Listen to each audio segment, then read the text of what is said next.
Also, as everyone were picking up their slice of pizza in line, there were a number of people that didn't take a napkin and take a slice. I mean, there are those that took a slice with actually their bare hands. Like, hello, cross contamination, and how can you forget about COVID? Like, how it couldn't have been that long ago to not remember COVID.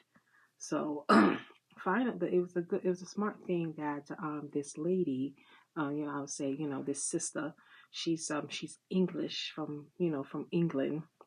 She was she did a good idea by taking a napkin and take a slice. I was like three lines behind her, and the next person behind did the same thing, and so did I. I took a napkin and take a slice. Come on now, cross contamination. So we're having our lunch. While we're having lunch, everyone have their slice and having a conversation.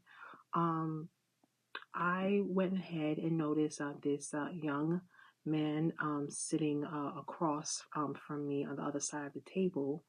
Um, while we were listening to Matthew and Jay, and then there were also the rest of the other people of the team in Wegmans. I guess their managers, team leaders, and those working in those HR department. A lot of other people introducing themselves came into the room. I couldn't help myself but notice that tears were coming out of his eyes.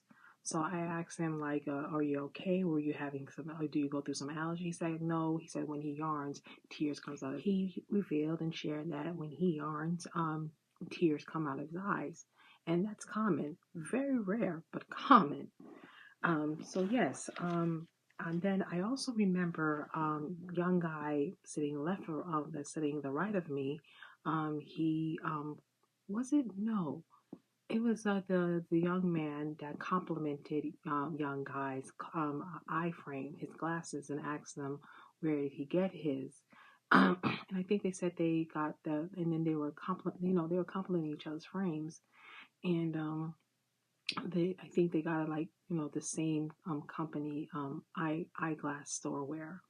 So the conversation was getting interesting, and then the young guy, what I can remember, oh yes, he was asking me about that I visit Norway. I answered no. He must have misheard me when I shared the story about my client, whom I home attended for a very long time until she passed away. Um, she was Norwegian descendant.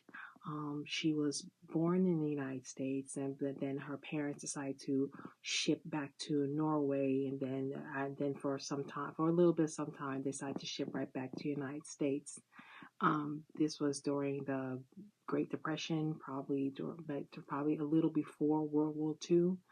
So yes, I mentioned that I know the area, the neighborhood of the village. So that's what I was trying to say to Matthew at the time of my whole word of mess and jumble words and such. Somewhere along the line, he mentioned about visiting Alaska. I don't know where in between the conversation we were having, but he mentioned about Alaska, and was there a time I complimented about his tattoos? I told him like it looks Viking. I think I said to him, and I think I had an interest to want to listen to more his interest of the Vikings. I asked him like, did he? I think I asked him did he visit Alaska? He was like, no, but he wish he did. But he said that he read a book about Alaska. And so I asked him out of curiosity what book the name it was. He said the book of the name was Coming into the Country by John McPhee.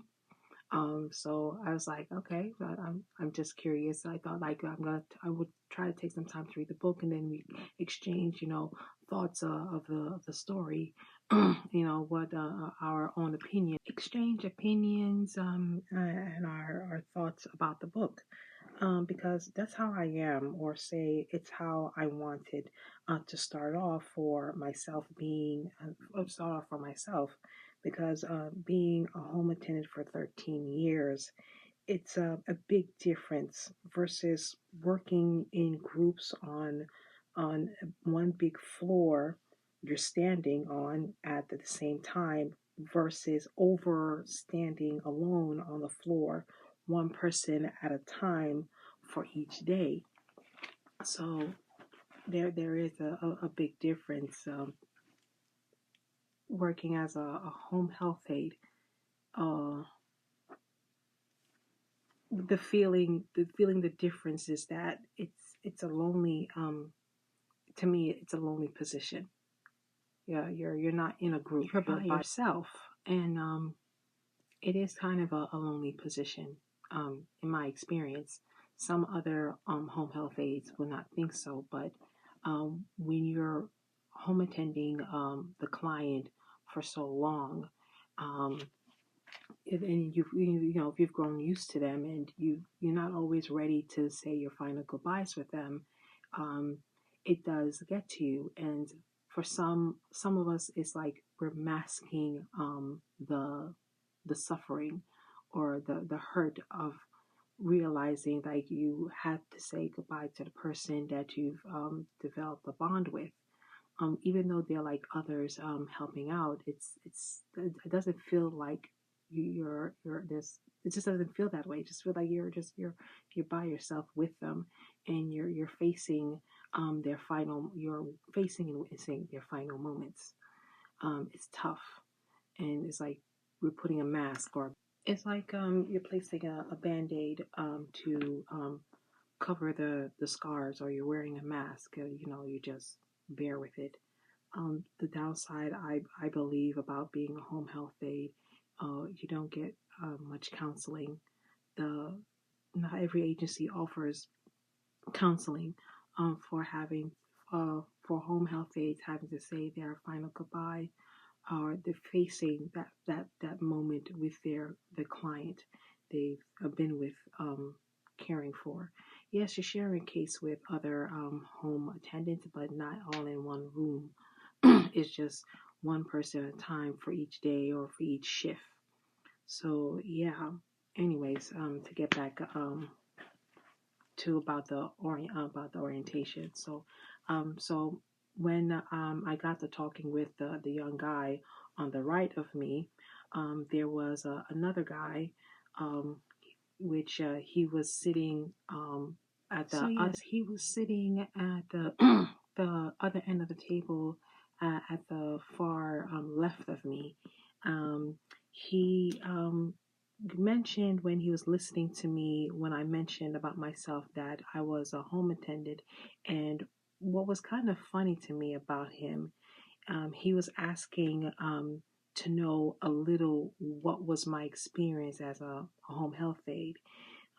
He sounded like a news journalist, some sort. That's what it sounded like, and I couldn't help myself but think that how adorable of him. So the question he was asking were there ever a time anyone of the people I cared for shared on regrets or things in their lives they did in the past. I didn't have. He was asking, did any of the clients I home attended to had like any regretful things they'd done in their past, and I didn't have the answer to that question. Most of the clients that shared with me nothing but their positive adventures until the end of their moments. Um, they didn't share with me any regrets of what they done in the past. The reason why he asked me that question, yeah, and I think he mentioned that he worked as a home attendant himself, but the reason why he asked that question was because of a book that he read, and the book is called The Top 5 Regrets. of dying, a life transformed by the daily departure. So this is the author's name of the book is Bronnie Ware, Ware spelled Ware. I guess the E is silent. And yes, I was going to pick up that book as well to read it. That's just how I am. I find ways and hopes making and building a friendship with some of the people in Wegmans. I'm the type of person who wants to learn and understand about the individual person and try to grow to know each other one day and one step at a time, not trying to rush it in fast as soon as possible with just short few words and then instantly you already have the clue about the person. I don't believe in that type of level of communication. I had said before that's being a bit abrasive. So this is where it goes. So after that, the orientation was almost done, and then we were gonna go home and such. Yes, that so that was on the conversation I had with some of the people. Um, we exchanged words, positive, positive greetings with each other, and then that was about it in the orientation. We were all sent home, and then hope that we see each other again at the store. Um, of course, that was the moment. That's another story I'm going to share, and that was the moment I made a mistake. So yes, the person that was sitting in the very far left end of the table, that was asking me the questions about, if any one of the clients have shared their regretful stories of regrets. I'm not going to reveal what his name, but I will reveal to say that he works in the deli section, and his wife also works in Wegmans, and she works in the kitchen with the cook, with the chefs. So that's about it. Good night.